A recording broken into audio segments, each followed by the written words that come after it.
क्या आपके पास कोई फिक्स डिपॉजिट है और आपको नहीं मालूम कि हम अपने फिक्स डिपॉजिट को बिना ब्रेक किए हुए एक बेहद इंटरेस्टिंग लोन फैसिलिटी का फायदा उठा सकते हैं, जिसका नाम है ओवरड्राफ्ट अगेंस्ट फिक्स डिपॉजिट, जिसको शॉर्ट में ओडीएफडी के नाम से जाना जाता है। साथियों, आज के इस स्पेशल वीडियो में हम ओडीएफडी को पूरी तरह से डिकोड करेंगे, जिसमें आप ओडीएफडी के बारे में कंप्लीट नॉलेज ले सकेंगे। साथियों, आज का यह वीडियो हमारे लिए स्पेशल है। यह स्पेशल इसलिए है क्योंकि आज हम अपने YouTube channel finance with Ajay में 25 वीडियो कंप्लीट करने जा रहे हैं। इसकी वीडियोस की सिल्वर जुबली मनाने जा रहे हैं, जिसके लिए आप सभी और बधाई और धन्यवाद के पात्र हैं। तो साथियों, चलो हम आज इस वीडियो की शुरुआत करते हैं। आपको बताना चाहूंगा, इस ओवरड्राफ्ट ओडी फैसिलिटी में हम सबसे पहले जानेंगे ओवरड्राफ्ट क्या है।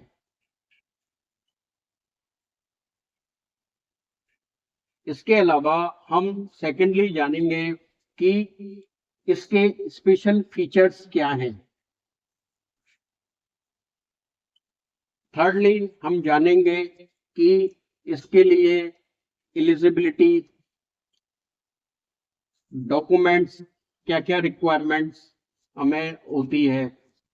और चौथा हम जो है इसके लिमिट असेसमेंट की बात करेंगे कि इसमें लिमिट असेसमेंट कैसे किया जाता है, आरओआई कैसे डिसाइड की जाती है और इसका पेमेंट कैसे जो है डिसाइड किया जाता है। और लास्ट में हम आपको कुछ एफएक्यूज, फ्रीक्वेंटली आस्क्ड क्वेश्चंस, जिससे आप उन बातों का यदि ध्यान रखेंगे तो आपको जो है ये लोन फैसिलिटी लेना बेहद आसान हो जाएगा और आपको पूरी तरह से नॉलेज हो पाएगी। तो सबसे पहले हम बात करते हैं ओवरड्राफ्ट अगेंस्ट फिक्स डिपॉजिट, जिसे मैंने बोला था ओडीएफडी। तो साथियों, जैसा इसका नाम है ओवरड्राफ्ट अगेंस्ट फिक्स डिपॉजिट, तो यह फिक्स डिपॉजिट के अगेंस्ट में दिया जाने वाला लोन, या हम कह सकते हैं एक लिमिट है। लिमिट का मीनिंग है कि यह रनिंग है। इसमें आप कितना भी पैसा जमा कर सकते हैं और आपको जो लिमिट दी गई है उतना पैसा निकाल सकते हैं, कितनी बार भी निकाल सकते हैं। तो यह जो ओडीएफडी है वो एक रनिंग फैसिलिटी के नाम से जानी जाती है और आपको जितना बैंक लिमिट देती है उसमें मैंने जैसे बताया था कितनी बार भी आप जमा और निकाल सकते हैं। अब यदि मैं सेकेंडली इसके स्पेशल फीचर्स की बात करूं तो साथियों, यह सबसे इजी और क्विक लोन है। इजी और क्विक लोन है। सबसे पहले मैं आपको बताना चाहूंगा कि यह सबसे जो है इजी और क्विक लोन है।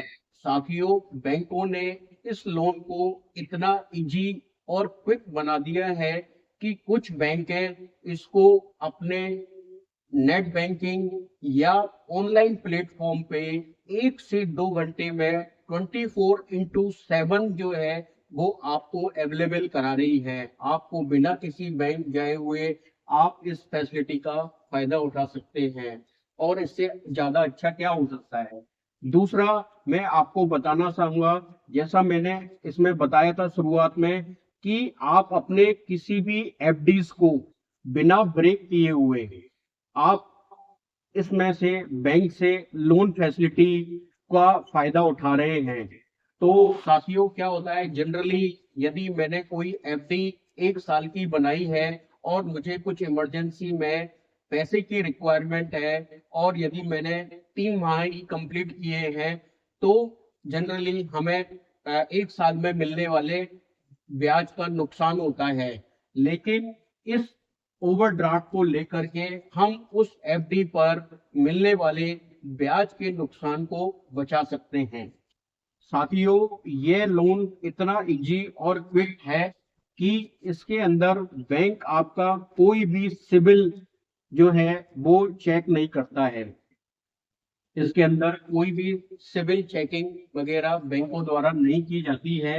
और यदि यही मैं इसके स्पेशल फीचर्स की बात करूं तो इसमें किसी भी तरह का कोई भी चार्ज, प्रोसेसिंग फीस या कोई भी अदर चार्ज जो है वो बैंकों द्वारा नहीं लिया जाता है।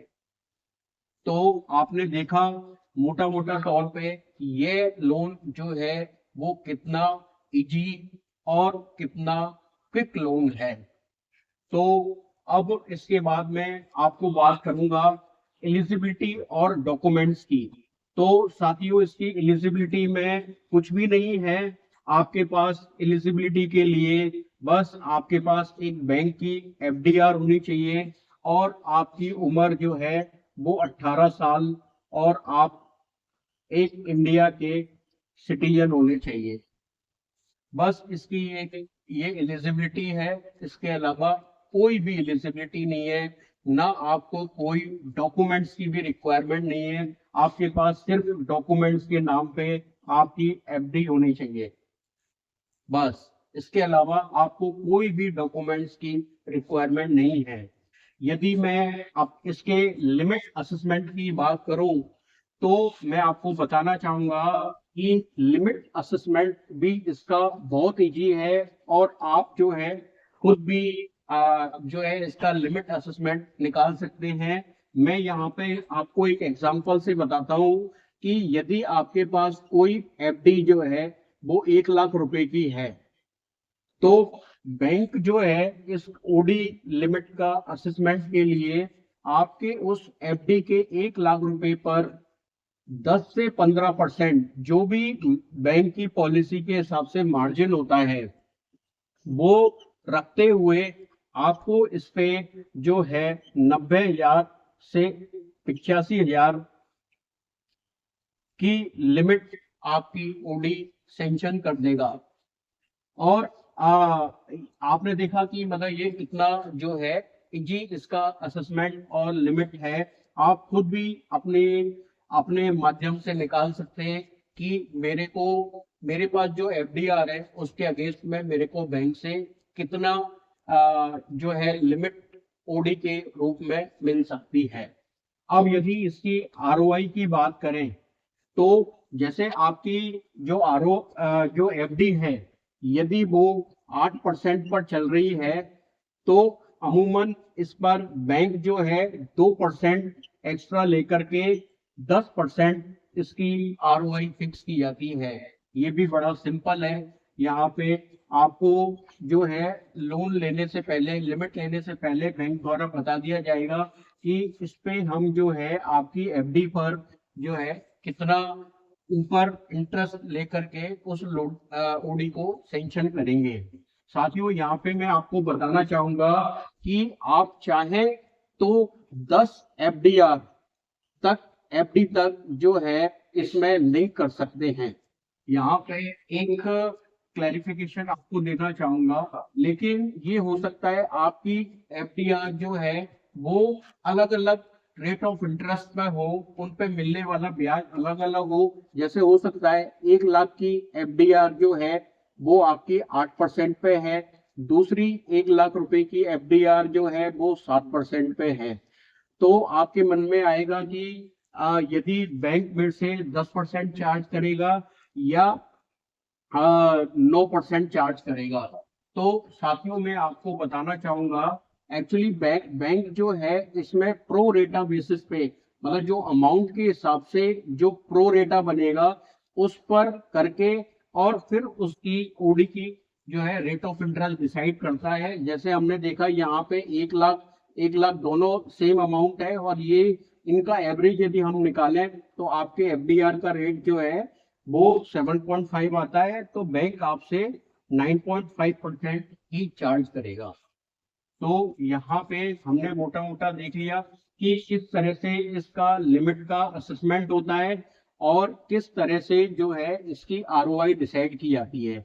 अब इसके ओडी की पेमेंट या रीपेमेंट की बात आती है तो जैसा मैंने शुरुआत में बताया था कि यह एक लिमिट होती है, एक रनिंग अकाउंट होता है। एक करंट अकाउंट की तरह आपका एक रनिंग अकाउंट होता है जिसमें एक आपकी लिमिट डिसाइड की जाती है। जैसा हमने उस एग्जांपल में लिया था कि आपने 90,000 रुपए की एक बैंक ने लिमिट आपकी डिसाइड की, तो अब इसके अंदर जो है आपका जो रीपेमेंट है वो मंथली इंटरेस्ट के बेसिस पे किया जाता है कि आपका महीने में जो इंटरेस्ट लगेगा वो आपको सिर्फ पे करना है। आपको कोई भी ईएमआई किसी भी तरह का और कोई एक्सपेंसेस इसके अंदर देना नहीं रहता है। आप इस लिमिट को जितना डेली बेसिस पे यूटिलाइज करेंगे, उसी आउटस्टैंडिंग पे जो आपका इंटरेस्ट महीने के एंड में बनेगा वो ही आपको जो है पे करना रहता है।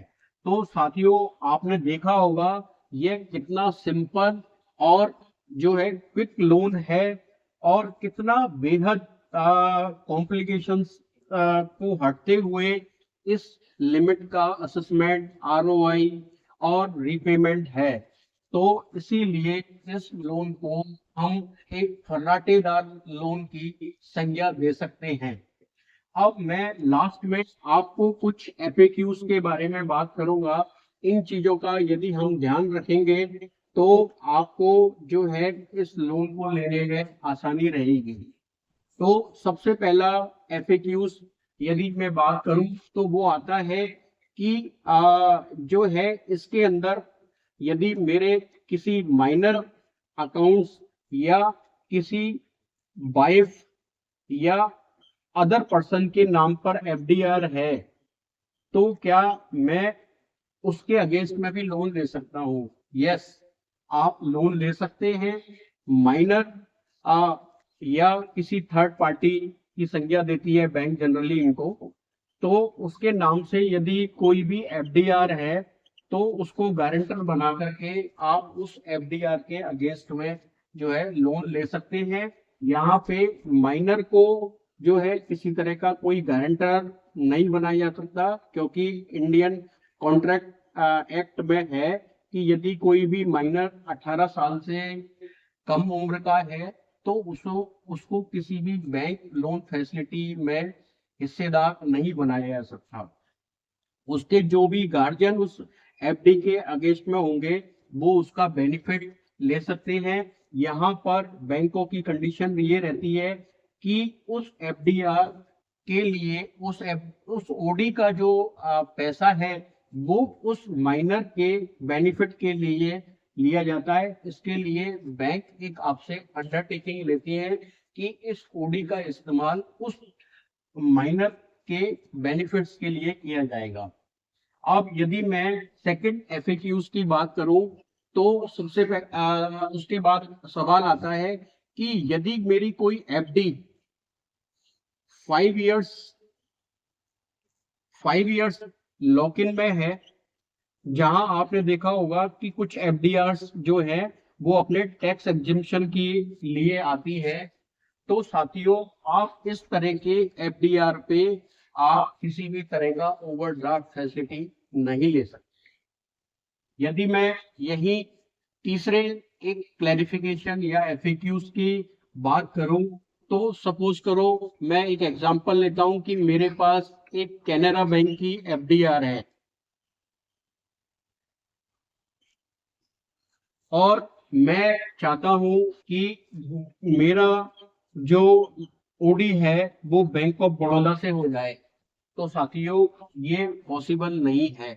जिस बैंक के पास एफडीआर है वहीं से आप जो है वो ओवरड्राफ्ट फैसिलिटी ले सकते हैं। तो ये साथियों छोटे छोटे क्लैरिफिकेशन से जिनके माध्यम से जिनको ध्यान में रख के आप अपने लोन को इजीली बैंक से ले सकते हैं। साथियों उम्मीद करता हूं कि वीडियो आपको पसंद आया होगा।